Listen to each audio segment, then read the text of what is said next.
If you shoot Canon in 2026, do not assume the newest or most expensive camera is automatically the one worth your attention. One of Canon's hottest cameras is nearly 7 years old, and a DSLR from an entirely different era still deserves a place beside today's mirrorless bodies. Canon now sells one R6 for hybrid photographers and another built much more aggressively around video, and even the R1 cannot take the #1 spot. These are the 10 Canon cameras that actually matter in 2026. You are watching Alt Buzz. Subscribe for camera rankings, buying guides, and gear stories that go deeper than specs.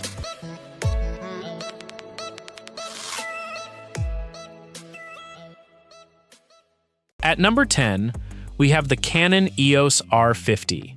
This camera opens the countdown because of something enthusiasts tend to overlook. It is where new Canon owners actually enter the system. Long before anyone thinks about an R5 Mark II or an R1, thousands of photographers are picking up an R50 for the very first time, and that entry point matters more than most rankings admit. Canon builds it around a 24.2 megapixel APS-C sensor, DIGIC-10 processing, dual-pixel CMOS autofocus, and 6K oversampled 4K video at 30 frames per second in a genuinely compact body with both RF and RFS lens compatibility. Recent Japanese sales data placed the R50 as the best-selling mirrorless camera series of the year, ahead of bodies that get far more attention online. That is not a footnote. That is the clearest sign of where Canon's real volume comes from. It is not without limits. There is no in-body stabilization, the controls get cramped once you attach a larger lens, and it offers less room to grow than the higher RF bodies further up this list. But the R50 was never meant to compete with an R5 Mark II. The R50 is not the Canon photographer's dream about owning 10 years into the system. It is the Canon quietly creating the photographers who may still be shooting RF lenses 10 years from now. The R50 is Canon's easiest doorway. But number 9 gives photographers more control without asking them to leave APS-C behind. At number 9, we have the Canon EOS R10. It would be easy to describe this camera as a slightly upgraded R50, but that undersells it. The R10 carries the same 24.2 megapixel APS-C sensor and DIGIC-10 processor, but wraps it in faster controls, a proper electronic viewfinder, and mechanical shooting up to 15 frames per second, built for photographers who already know they want more say over their images. Official Canon sales figures back this up. The R10 ranked 3rd in full-year mirrorless data, behind only the R50 and a Sony competitor, which tells you something the spec sheets alone never will. Canon buyers keep choosing this camera, even while flashier bodies dominate the conversation on this channel and others like it. Its weakness is familiar: no in-body stabilization, and noticeably less weather sealing and build sophistication than the R7 above it.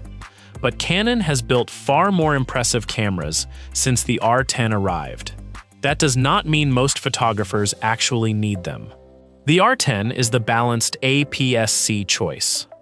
Number 8 takes the same sensor format and gives it a much more serious job. At number 8, we have the Canon EOS R7, and Canon still calls this its most advanced APS-C camera for a reason.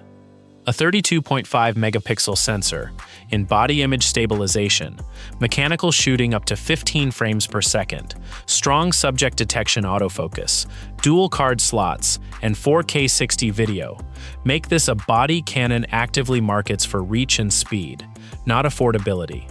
Do not treat APS-C as something a photographer graduates from. For a wildlife shooter, the crop factor is the entire reason to buy this camera. That extra apparent reach matters enormously when you are photographing birds, motorsport, aviation, or fast outdoor action, and it lets photographers stay competitive without immediately jumping into flagship full-frame bodies and lenses that cost as much as a car payment. Full-frame alternatives still edge it out in low light, depth of field control, and some professional workflows. The R7 does not need to prove that APS-C is better than full-frame. It only needs to prove that wildlife photographers sometimes benefit from asking a different question. The R7 proves APS-C still has a serious job. Number 7 asks whether many photographers need to spend much more just to move into full frame. At number 7, we have the Canon EOS R8, the camera that strips full frame down to what most photographers actually came for in the first place. A 24.2 megapixel full frame sensor, DIGIC-10 processing, dual pixel autofocus, RF mount access, and strong 4K video sit inside a body that is genuinely light for what it delivers. This is the Canon for someone asking a very specific question. How much full-frame camera do I actually need? You get the bigger sensor, the RF full-frame lens ecosystem, dependable autofocus, and real image quality, without paying for the size and weight that comes wrapped around an R6 series body. There is no in-body stabilization here either. The battery is smaller, it runs on a single card, and the body feels less professional than the R6 line. That trade-off is intentional. The R8 gives you the part of full frame most photographers actually came for, without forcing you to buy the professional camera wrapped around it. At number 6, we have the Canon EOS R1, and this is the section that should make you pause. Canon's professional flagship, sitting outside the top 5. A 24.2 megapixel stacked full-frame sensor, DIGIC-10 paired with a dedicated DIGIC accelerator chip, dual CF Express Type B slots, elite-level speed, advanced autofocus, and professional networking built for sports desks and press pools around the world. This camera is not about resolution. It is about failure cost. A sports photographer or a press shooter under deadline does not evaluate a camera the way an enthusiast does. The questions change entirely. How reliably does it recognize the subject? How fast does it transmit? How consistently does it perform when the moment only happens once? The R1 earns its price the instant missing a photograph becomes more expensive than owning the camera. 24 megapixels and flagship pricing make it unnecessarily specialized for most Canon shooters. And that is exactly the point. The R1 is Canon, proving how dependable a camera can become when missing the photograph costs more than buying the camera. But being Canon's flagship does not make the R1 Canon's most important camera for everyone, and 5 cameras on this list prove that. The R1 represents Canon at maximum professional pressure. Number 5 represents something completely different, where Canon believes professional video is heading next. At number 5, we have the Canon EOS R6 V, and this is where the list becomes unmistakably current. Canon announced this camera in May of 2026 as a dedicated full-frame video series body, built around a 32.5 megapixel sensor, 7K 60 RAW recording, 7K 30 open gate capture, in-body stabilization, and active cooling that lets it run far longer than most hybrid cameras ever could. The real story is not the spec sheet. The real story is that Canon just split its hybrid lineup into 2 distinct paths. One body for the photographer who happens to need excellent video. Another body, this one, for the video creator who still wants a full-frame camera in a mirrorless-sized package. Canon no longer expects one conventional hybrid to satisfy every kind of shooter, and that decision changes how the rest of this list should be read. Photography is no longer the central reason to choose this body, and traditional photographers will likely find more sense in the R6 Mark III sitting just above it. The R6V matters because Canon finally stopped pretending. Every hybrid shooter wants photography and video in exactly the same proportions. The first half of this list already shows how wide Canon has become. The R50 and R10 keep photographers entering the RF system. The R7 gives wildlife shooters a reason to stay with APS-C. The R8 makes full frame easier to justify. The R1 takes professional speed almost as far as Canon can push it. And the R6V now gives serious filmmakers their own direction. But the final 4 cameras are different. They explain Canon's present, its past, and why photographers still want this brand in the first place. If you like rankings that explain why these cameras actually matter instead of just comparing spec sheets, subscribe to Alt Buzz. It genuinely helps this channel keep making them. And if you want to go even deeper, Core membership at $5 a month and Elite membership at $10 a month are both available on altbuzzmedia.com. With extended breakdowns and early access you will not find anywhere else. At number 4, we have the Canon EOS R6 Mark III. Introduced in November of 2025, and this might be the strongest practical buying section on the entire list. A 32.5 megapixel full-frame sensor, electronic shooting up to 40 frames per second, pre-continuous capture, in-body stabilization, 7K 60 internal RAW, 7K 30 open gate, 4K 120 video, and a proper dual-card workflow. This is probably the Canon the broadest group of serious hybrid photographers should look at first. It covers weddings, events, portraits, documentary work, family sessions, commercial jobs, moderate sports, moderate wildlife, and professional video, all without forcing the owner into R1 specialization or R5 Mark II level resolution they may never actually need. The R5 Mark II still offers considerably more resolution and stacked sensor advantages, and the R6V is more deliberately built for serious video work. But the R6 Mark III may be the smartest serious Canon in the entire lineup, because almost everything ranked above it now has to justify exactly why you need more. The R6 Mark III may be the Canon most serious photographers should actually buy. But the final three are not ranked only by practicality. They explain why Canon still carries this much influence. At number 3, we have the Canon EOS R5D Mark IV, and this placement should genuinely surprise you.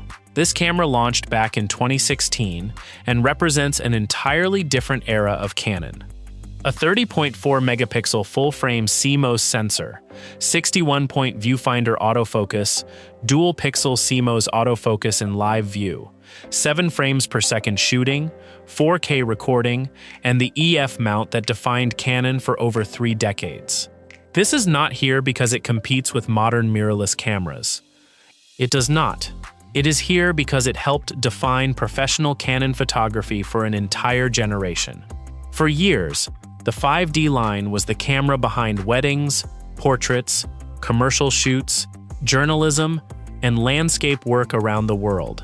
And the EF lens ecosystem built around it remains enormous.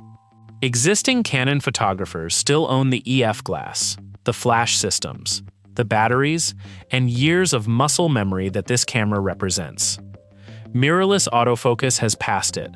7 frames per second is modest now. The video is dated, there is no in-body stabilization, and the body itself belongs to a different design era. These are real weaknesses, not exaggerations. The R system is Canon's future. The 5D Mark IV is one of the cameras that gave photographers enough trust in Canon to follow the company there. 10 years later, newer cameras can beat it almost everywhere on paper. Very few can erase what it meant to Canon photographers. The 5D Mark IV represents the trust Canon built. Number 2 proves that desire does not always move forward with technology. At number 2, we have the Canon PowerShot G7X Mark III, and this is the pick nobody predicted. This is not a technical argument. This is about desire. The camera launched back in 2019, yet in June of 2026, it reached number 1 in Japan's compact camera rankings. And recent coverage shows scarcity, pushing second-hand prices above the camera's original retail cost. Canon spent years pushing photographers toward interchangeable lenses, larger sensors, and increasingly sophisticated RF bodies. And yet one of the cameras generating the most genuine excitement in 2026 is small, fixed lens, several years old, and comparatively simple. That tells you something real about where camera culture is heading. People increasingly want portability, a dedicated camera separate from their phone, a point-and-shoot they will actually carry every day, and something that fits the social content they are already making. Its technology is old next to newer mirrorless bodies, and the current scarcity can make paying inflated prices genuinely irrational. Do not chase this camera simply because it is fashionable right now. Canon spent years making cameras more powerful. In 2026, one of the cameras buyers want most is powerful, precisely because it asks them to carry less. This is not Canon's second-best camera. It is number 2 because almost 7 years after launch, Canon still cannot make photographers stop wanting it. A 7-year-old compact can win attention, a 10-year-old DSLR can still command respect, and the R1 can dominate professional action. But only one camera connects Canon's resolution, speed, autofocus, video, and professional heritage strongly enough to take number 1. At number 1, we have the Canon EOS R5 Mark II, and it wins for the same reason the Nikon Z8 won its own countdown on this channel. It brings an extraordinary amount of the brand's high-end capability into a body that stays relevant to many different kinds of serious photographers, instead of specializing itself out of most people's reach.